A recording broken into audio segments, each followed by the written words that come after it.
These teenagers who sat in court and got handed life sentences, some of them smiled, some of them laughed at the families, some of them showed absolutely nothing. This is what happened the moment they found out they were never coming home.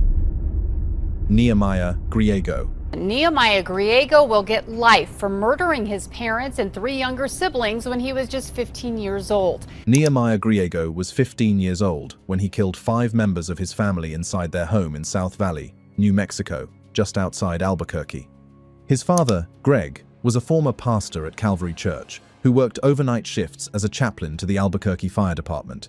His mother, Sarah, was 40 years old, 10 children, a deeply religious household, community work.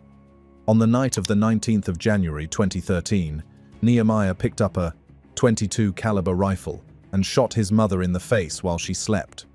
His 9-year-old brother Zephaniah was in the same bed and woke up. When the boy refused to believe their mother was dead, Nehemiah lifted her head to show him. Then he shot his brother. He walked into his sister's room next. 5-year-old Jael and 2-year-old Angelina were there, and he shot them both. Then he just waited. His father was still out on a graveyard shift at a local homeless shelter, so Nehemiah reloaded and sat until Greg walked through the door around 5 inches the morning. He shot him multiple times with an AR-15. Investigators found that Nehemiah had been planning this for days, and it was not supposed to end with his family. He had told people he wanted to drive to a nearby Walmart afterward and shoot people at random, hoping to die in a standoff with police. But instead, he spent the rest of that Sunday with his 12-year-old girlfriend. That evening, the two went to Calvary Church, where he told congregation members the family had died in a car accident. A church member called police. He was arrested that night. In October 2015, Griego pled guilty to 2 counts of second-degree murder and 3 counts of child abuse, resulting in death. He was initially sentenced as a juvenile, but a 2019 court ruling found he was not amenable to treatment and ordered adult sentencing. He received 3 concurrent life sentences plus 7 additional years, with a minimum of 30 years before parole eligibility. The New Mexico Supreme Court upheld the sentence. Levi King. You're still feeling peaceful? Yeah, but I mean, slowly, I guess that started to fade, and then of course all the concerns that I was previously facing were coming back. Levi King grew up in McDonald County, Missouri, one of 7 children in a household that was, by most accounts, completely chaotic. His father was violent, drugs and alcohol were available to the kids from a young age, and the house was packed with weapons. As a young man, Levi was convicted of burglary and arson, and sentenced to 14 years. He served less than 3 before being transferred to a halfway house, where he lasted about a week before disappearing. On the 29th of September 2005, he broke back into his father's home and stole an AK-47, a 9mm handgun, and a hunting rifle. He then went to the home of Orly McCool, 70, and his daughter-in-law, Dawn McCool, 47, and shot and killed both when they returned home. He later told investigators that the killings gave him the closest thing to peace he had ever felt in his life. He stole Orly's truck and headed south. About 14 hours and 500 miles later, he pulled off the interstate near Pampa, Texas, and walked up to the Conrad family's farmhouse. Brian Conrad, 31, his wife Mikkel, 35, who was 6 months pregnant, and her 14-year-old son Zach Doan were all killed. 10-year-old Robin Doan was shot and survived by playing dead. Levi was arrested at the El Paso border, trying to cross back into the United States from Mexico. He confessed to the Missouri murders within 15 minutes of questioning. A couple of weeks later, from jail, he told a deputy there were 4 more bodies in Texas. In Missouri, he pled guilty in 2008 to 2 counts of capital murder and received 2 consecutive life sentences without parole. In Texas, in 2009, he also pled guilty to 3 counts of capital murder. One juror refused to vote for the death penalty after nearly 8 hours of deliberation, and Levi was sentenced to life without parole instead. He serves his sentence in Missouri. Michael Carneal. This is what the baby-faced killer Michael Carneal looks like today, and he is seeking parole. Michael Carneal was a 14-year-old freshman at Heath High School in West Paducah, Kentucky, when he opened fire on a before-school prayer group in the lobby. On the morning of the 1st of December, 1997, Carneal arrived at school carrying a shotgun and a rifle bundled together in a blanket. He told anyone who asked that it was an art project. In his backpack was a loaded .22 caliber pistol he had stolen from a neighbor. When the prayer group said Amen and finished their morning circle, Carneal put in earplugs, drew the pistol, and fired 10 rounds. Nicole Hadley, 14, Jessica James, 17, and Kay Steger, 15, were killed. 5 others were wounded, including Missy Jenkins Smith, who was paralyzed from the chest down after being shot. Carneal dropped the gun on his own and stopped. He later said he could not give a single explanation for why he did it.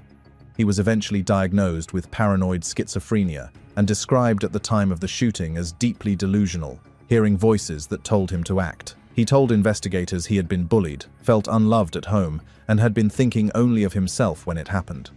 In October 1998, Carneal pled guilty due to his mental illness and was sentenced to life with the possibility of parole after 25 years. That was the maximum allowed for his age under Kentucky law. In September 2022, that parole hearing finally came. During testimony, Carneal admitted he still heard violent voices and that they had recently told him to jump down a stairwell. The full parole board voted unanimously to deny his release and ordered him to serve out the rest of his life sentence. Under Kentucky law, that ruling means he can never be considered for parole again. Tyler Hadley. Teenager accused of killing his parents and throwing a party with their bodies still inside the home. He was 17 years old when he killed his parents inside their home in Port St. Lucie, Florida, and then threw a party while their bodies were still there. On the 16th of July 2011, Tyler took 3 pills of ecstasy and attacked his mother, Mary Jo, 47, a first-grade teacher, with a framing hammer while she sat at her computer. When his father, Blake, 54, an electrical engineer, ran in to see what was happening, Tyler killed him too. He then spent the next 3 hours cleaning up the blood. He hid both bodies in the master bedroom under books, towels, and furniture. He also locked the family dog in a closet. Then he posted on Facebook, "Party at my crib tonight, maybe." He updated it a few hours later to confirm it was on. About 60 teenagers arrived and spent the evening drinking and playing beer pong while the Hadleys lay dead in a locked bedroom.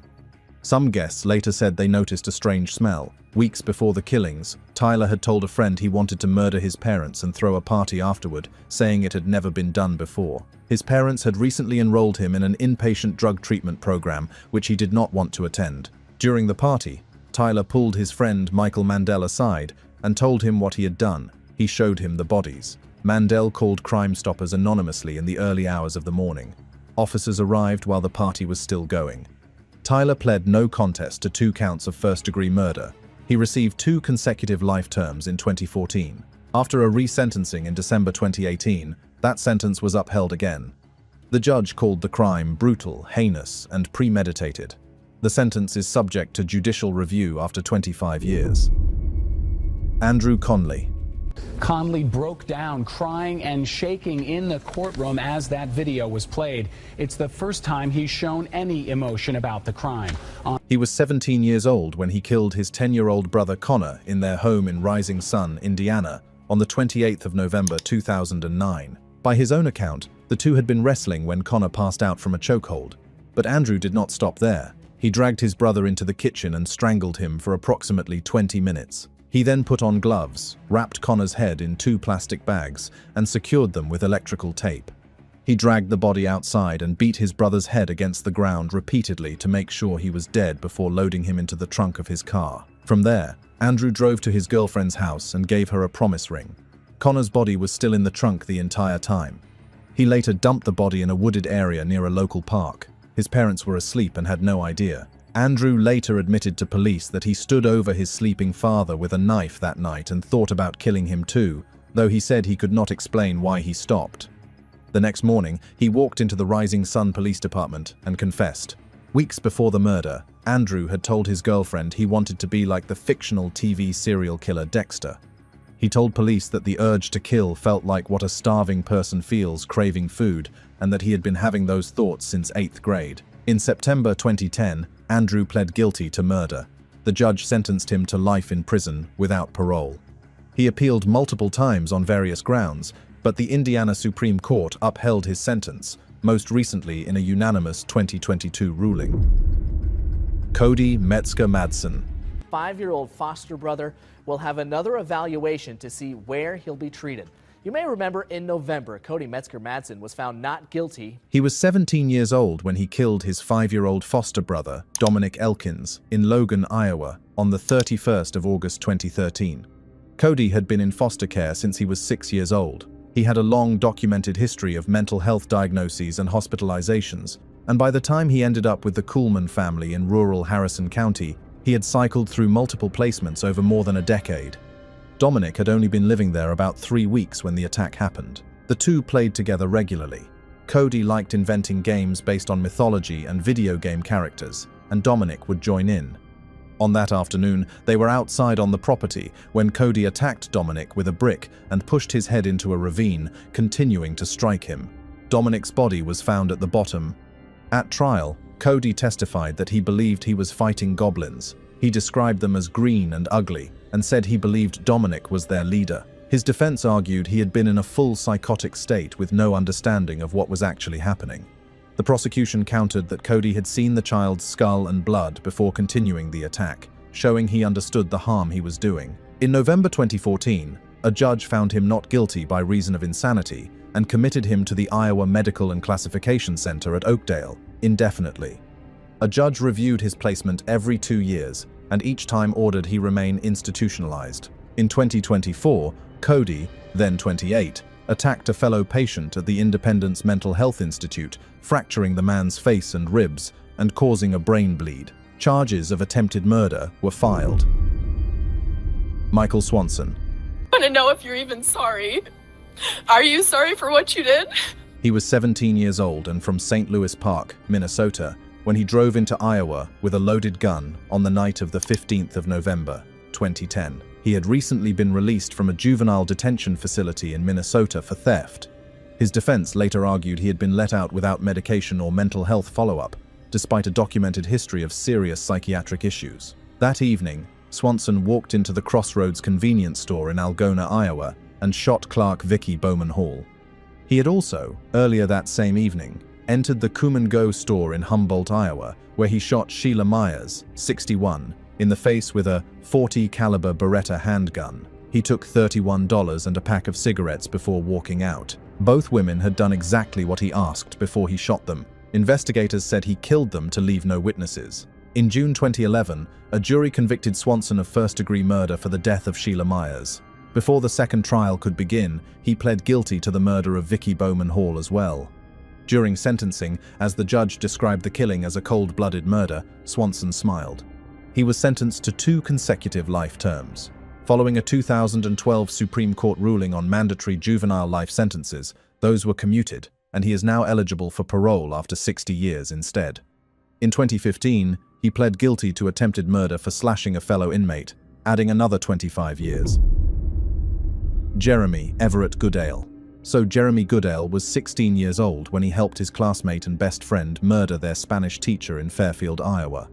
The victim was Nohema Graber, a 66-year-old teacher who had been at Fairfield High School since 2012. She had been born in Jalapa, Mexico, worked as a flight attendant for years, earned her commercial airline pilot's license, and eventually settled in Iowa with her husband. The whole thing started with Goodale's co-defendant, Willard Miller, who had received a poor grade from Graber and worried it would cost him a spot in a study abroad program. Miller brought the idea of killing her to Goodale, and the two spent the next 2 weeks planning it out together. And in those 2 weeks, Goodale never once tried to stop it. On the 2nd of November 2021, they tracked Graber as she took her daily walk through Chautauqua Park. Goodale distracted her from the front while Miller approached from behind and struck her with a baseball bat. Goodale then delivered the final blows. They moved the body to a spot near the railroad tracks using a wheelbarrow and covered it with a tarp and a railroad tie. Both were arrested within hours. Graber's husband, Paul, died of cancer in June 2023, shortly before Miller's sentencing. Her family told the court they believed his grief had shortened his life. In April 2023, Goodale pled guilty to first-degree murder. At sentencing in November 2023, he gave a tearful apology, his nose bleeding through part of the proceeding. The judge acknowledged his remorse, but said without Goodale's help, the murder could not have happened. He sentenced Goodale to life with parole eligibility after 25 years. Miller received the same sentence but with parole eligibility after 35 years. Sheila Eddy. Sheila Eddy and Skylar Neese had been best friends since they were 8 years old. They grew up together in Morgantown, West Virginia, attended the same high school, and by all appearances were completely inseparable. But by their teenage years, a third person had come into the picture, Rachel Schoaf. As Sheila and Rachel grew closer, the two began pulling away from Skylar. And according to prosecutors, they became worried that if Skylar drifted away, she would reveal secrets about their friendship. So they decided to get rid of her. On the 6th of July 2012, Sheila and Rachel picked Skylar up after midnight. Skylar had climbed out of her bedroom window and gotten into the back seat of Sheila's car, apparently with no idea what was coming. In the trunk were kitchen knives wrapped in towels, a shovel, bleach, wet wipes, and a clean change of clothes for each of them. They drove to a remote area just across the Pennsylvania state line. At a prearranged moment, both girls stabbed Skylar to death. The ground was too hard to dig, so they covered her body with branches and left. After that, Sheila kept visiting Skylar's parents, comforting them and helping search for their missing daughter, all while knowing exactly where the body was. Rachel eventually broke down in January 2013 and confessed to police, leading them to the body. She told investigators they killed Skylar because they simply did not like her anymore. Sheila held out for months before pleading guilty to first-degree murder in January 2014. She expressed no remorse at sentencing. Under West Virginia's life with mercy provision, she was sentenced to life with the possibility of parole after 15 years. She is first eligible for a parole hearing in 2028. Jacob Ind. Jacob Ind was 15 years old on the 17th of December 1992 when he and an accomplice killed his mother and stepfather inside their home in Woodland Park, Colorado. His mother, Pamela Jordan, and stepfather, Kermode Jordan, were attacked in their bedroom in the early hours of the morning. They were shot, stabbed, and sprayed with bear mace. Jacob had recruited a classmate, 18-year-old Gabriel Adams, to help him. The two had been planning the attack together for roughly 3 months. Jacob's defense, from the very beginning and through decades of appeals, centered on abuse. He and his older brother both described sustained physical and sexual abuse by both parents over many years, including incidents the brother testified about in detail at trial. Jacob said he had first started thinking about killing them when he was 12 or 13, and that he saw no other way out. He also said he tried to tell a teacher about the abuse, but nothing came of it. At his 1994 trial, his defense attorney blocked him from taking the stand, a decision a judge later ruled was unconstitutional. The jury rejected his battered child defense and convicted him of 2 counts of first-degree murder. He was sentenced to 2 life terms without the possibility of parole. In 2017, those convictions were vacated. Rather than go to trial again, Jacob pled guilty to 2 counts of second-degree murder in November 2018 and was resentenced to 60 years with credit for the 26 years already served. He was released on parole on the 24th of September 2020. His co-defendant, Gabriel Adams, had been separately convicted and sentenced to life in prison. Adams died by suicide while incarcerated in 2014. Brenda Spencer. On the morning of the 29th of January 1979, 16-year-old Brenda Spencer opened fire on Grover Cleveland Elementary School in San Diego, California. She lived in a house directly across the street and shot from a window using a .22 caliber semi-automatic rifle her father had given her for Christmas. Principal Burton Ragg, 53, ran out to help the children who had been hit and was shot and killed. Custodian Mike Suchar, 56, also died, rushing to pull a student to safety. A police officer responding to the scene was shot in the neck as he arrived. 8 children were wounded in total. Brenda fired 36 rounds before stopping, then barricaded herself in her house. A reporter from a local newspaper called her by phone while she was still inside. He asked her why she did it. She said she didn't like Mondays and that the shooting livened up the day. The standoff with police lasted over 6 hours before Brenda finally surrendered peacefully after a negotiator promised her a burger. She was charged as an adult, pled guilty to 2 counts of murder and assault with a deadly weapon, and was sentenced on the 4th of April 1980, 1 day after her 18th birthday, to concurrent terms of 25 years to life. She showed little emotion throughout the sentencing. Brenda has appeared before the parole board 7 times and has been denied each time. In 1993, 2001, 2005, 2009, 2022, and most recently in February 2025. At each hearing, she has maintained she was heavily intoxicated and hallucinating during the attack. Prosecutors have argued each time that the nature and scale of what she did that morning does not warrant release. She is currently housed at the California Institution for Women in Chino and is next eligible for parole consideration in 2028. Isabella Guzman. Isabella Guzman was 18 years old when she killed her mother inside their Aurora, Colorado, home on the 28th of August, 2013. The victim was Yunmi Hoi, 47 years old. That morning, Isabella had sent her mother an email with the words, "You will pay." That evening, her stepfather Ryan Hoi heard a thumping sound upstairs and then heard his wife call his name. When he tried to push the bathroom door open, something on the other side was pressing against it. He went downstairs and called 911. When he came back up, he found Isabella standing in the doorway holding a knife. His wife was on the floor covered in blood. The autopsy showed that Yunmi had been struck with a baseball bat and stabbed 79 times, with 31 wounds to the face and 48 to the neck. In the days before the killing, Isabella's behavior had deteriorated significantly. She began calling her mother by a different name, started talking about an astral being, and attacked her boyfriend with a golf club. She told her mother she had been cursed for eternity for trying to harm that being. Doctors who evaluated her said she had been in a profound psychotic state and genuinely believed she had to kill her mother to save the world. She was diagnosed with schizophrenia. In 2014, a judge found her not guilty by reason of insanity and committed her to the Colorado Mental Health Institute in Pueblo indefinitely. Sarah Johnson.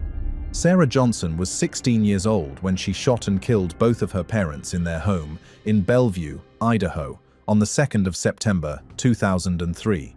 Her mother, Diane, 52, was shot in the head while she slept. Her father, Alan, 46, was shot in the chest as he stepped out of the shower. Prosecutors said the motive was her relationship with a 19-year-old named Bruno Santos, which her parents strongly opposed. That morning, Sarah covered her hair with a shower cap and put on a pink bathrobe backward before stealing a .264 caliber rifle from the guest house on the property. A tenant named Mel Spiegel rented the guest house and was out of town. After the shootings, she placed knives at the foot of her parents' bed to suggest a gang connection, then walked to a neighbor's house and told them an intruder had shot her family. DNA evidence at trial included her genetic material inside a latex glove found in the trash outside the home. Paint chips found in a blood-stained bathrobe matched paint on the shirt she was wearing that morning. Police also found a leather glove in her bedroom, matching one recovered with the other evidence, with gunshot residue on it. Sarah was convicted by a jury in March 2005. The sentencing judge told the 18-year-old directly that had this been a death penalty case, she would have been a candidate for it. She was sentenced to 2 concurrent life without parole terms, plus 15 years for a firearm enhancement. The Idaho Supreme Court upheld it, and Sarah has continued to maintain her innocence through every appeal. Holly Harvey. We knew that a struggle started in the bedroom where Holly stayed. We found Mr. Collier's glasses on the floor. Holly Ann Harvey was 15 years old when she and her 16-year-old girlfriend, Sandra Ketchum, stabbed Holly's grandparents to death inside their Fayette County, Georgia, home on August 2, 2004. Holly had moved in with her grandparents, Carl Collier, 74, and Sarah Collier, 73, just 4 months earlier, after her mother was sent to prison on a drug conviction. The Colliers disapproved of Holly's relationship with Sandra and had ordered her to end it. The night before the murders, Sandra had snuck into Holly's basement bedroom. The next morning, the two sat together smoking marijuana and talking. At some point, they decided to kill the Colliers and take their truck. Holly wrote a to-do list on her arm in ink. Kill, keys, money, jewelry. The girls tested a kitchen knife by stabbing a mattress first to see if it was sharp enough. When the Colliers came downstairs, Holly stabbed her grandmother in the back. Her grandfather turned around, saw what was happening, and pinned Holly to the ground. But Holly stabbed him in the chest. He retreated upstairs and Holly followed, pulling the phone from the wall to stop him from calling for help. Back downstairs, Sandra stabbed Sarah Collier multiple more times. Holly and Sandra stole the Collier's truck and drove about 4 hours to Tybee Island. They were arrested there 17 hours after the killings. Holly pled guilty to 2 counts of malice murder in April 2005 and was sentenced to 2 consecutive life terms, with parole eligibility after 20 years. When the judge asked if 20 years was a good deal for killing her grandparents, Holly said no. When he asked what she thought should happen to her, she said she thought she should be dead. The judge said they both agreed on that. Nicholas Lindsay. Lindsay received his first life sentence last year, but then the U.S. Supreme Court ruled that it was unconstitutional to put a juvenile in prison for life without parole without a hearing. Nicholas Lindsay was 16 years old when he shot and killed St. Petersburg, Florida, police officer David Crawford on the night of the 21st of February 2011. Officer Crawford, 46, had responded to a call about a suspicious person near Tropicana Field in downtown St. Petersburg. He got out of his cruiser to investigate. His fellow officer heard gunfire and found Crawford lying near the vehicle. He had been shot 5 times. Lindsay had a prior juvenile record for grand theft and trespassing. He had also been in the same neighborhood the previous night during a separate robbery. He was tried as an adult, convicted of first-degree murder of a law enforcement officer, and sentenced in March 2012 to mandatory life in prison without parole. But just 3 months after that, the U.S. Supreme Court ruled in Miller v. Alabama that mandatory juvenile life without parole was unconstitutional, which triggered resentencing hearings for Lindsay. At each hearing, the judge reviewed his background alongside his prison conduct record, which included 10 major disciplinary violations. The judge concluded both times that life without parole was still the right outcome. The most recent resentencing was upheld in 2019. During one of the sentencing proceedings, Lindsay was captured on camera smiling as the sentence was announced. That footage was later widely shared online. Crawford's daughter told the court at one of the hearings that her father's death still haunted her every single day, and that she wanted Lindsay to remain in prison for the rest of his life. Sierra Halseth. I don't know what to say. Welcome back to our YouTube channel. After Day 3 after murdering somebody. Wow! Don't put that on the camera. Sierra Halseth was 16 years old when she and her 18-year-old boyfriend, Aaron Guerrero, killed her father, Daniel Halseth, 45, at his northwest Las Vegas home on April 9, 2021. Sierra's parents had previously tried to stop the relationship after learning the two had planned to run away together, but they stayed in contact anyway. In the days leading up to the killing, the two purchased bleach, lighter fluid, gloves, and cleaning supplies. They also bought power tools, including a handsaw. On April 9th, they stabbed Daniel 70 times. They then attempted to dismember and burn the body. The autopsy described him as burned from head to toe, found him stuffed in a sleeping bag in the garage, and noted wounds that appeared to have been made after death. They fled to Salt Lake City and were caught on transit surveillance footage, laughing, talking, and kissing. They were arrested 4 days later. On Sierra's phone, investigators found a video the two had filmed together. In it, Guerrero said, "Welcome back to our YouTube channel," 3 days after murdering somebody. Sierra laughed and told him not to put it on camera. In May 2022, both pled guilty to 9 counts, including murder with a deadly weapon, arson, and robbery. They were each sentenced in October 2022 to 22 years to life in prison. At sentencing, Sierra claimed her father had abused her, which her family disputed. Daniel's sister called the crimes unforgivable. Roxana Gabriela Sikorsky. Plymouth Township teenager could spend up to 2 decades in prison after her sentencing today for plotting to kill her family. So Roxana Sikorsky was 15 years old when she attacked her adopted family in their Plymouth Township, Michigan, home on the night of the 17th of October 2014. Roxana had been adopted from Poland, along with 2 younger siblings. She had developed a relationship with a 23-year-old man named Michael Rivera, who her family did not approve of. On the night of the attack, Rivera drove to the family's home and parked outside. From there, he began sending Roxana text messages directing her step by step on how to kill her family while they slept. He even sent her a photograph of a neck with the artery mark to show her where to cut. Roxana took a kitchen knife and sliced her 12-year-old brother's throat while he slept. He survived.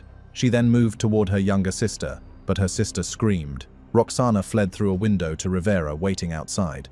Rivera was convicted of orchestrating the attack and sentenced to life in prison. Roxana pled guilty to assault with intent to murder. At her sentencing in March 2016, Her adoptive mother stood before the judge and asked for leniency, saying her daughter had been manipulated and used by an older man and needed treatment, not prison. Roxana sobbed throughout the entire proceeding. The judge sentenced her to 10 to 20 years, citing her age, her lack of prior history, and Rivera's documented influence over her. Jennifer Mee. She had the world's attention as a 15-year-old girl suffering from a peculiar ailment, nonstop hiccuping. But her innocent demeanor quickly changed after prosecutors convicted Jennifer Mee of murder. Jennifer Mee became nationally known at 15 years old when she developed a case of hiccups that would not stop for weeks. She appeared on The Today Show and other programs, saw doctors, tried home remedies, visited a hypnotist, and was covered widely in the press as the hiccup girl. 5 years later, at 19, her name came up again in a very different context. Mee had met Shannon Griffin, 22, a Walmart employee who had recently moved to the St. Petersburg, Florida area through a social networking site. She invited him to a vacant house, telling him she wanted to buy marijuana. When Griffin arrived, two of Mee's friends, Laron Ryford and Lamont Newton, were waiting inside with a .38 caliber revolver. Griffin fought back and was shot 4 times. He died at the scene. All 3 were arrested within hours. In a recorded jailhouse call with her mother, Mee said she did not pull the trigger but admitted she had set the whole thing up and that it went terribly wrong. Under Florida's felony murder rule, she was charged with first-degree murder for organizing the robbery that led to the killing.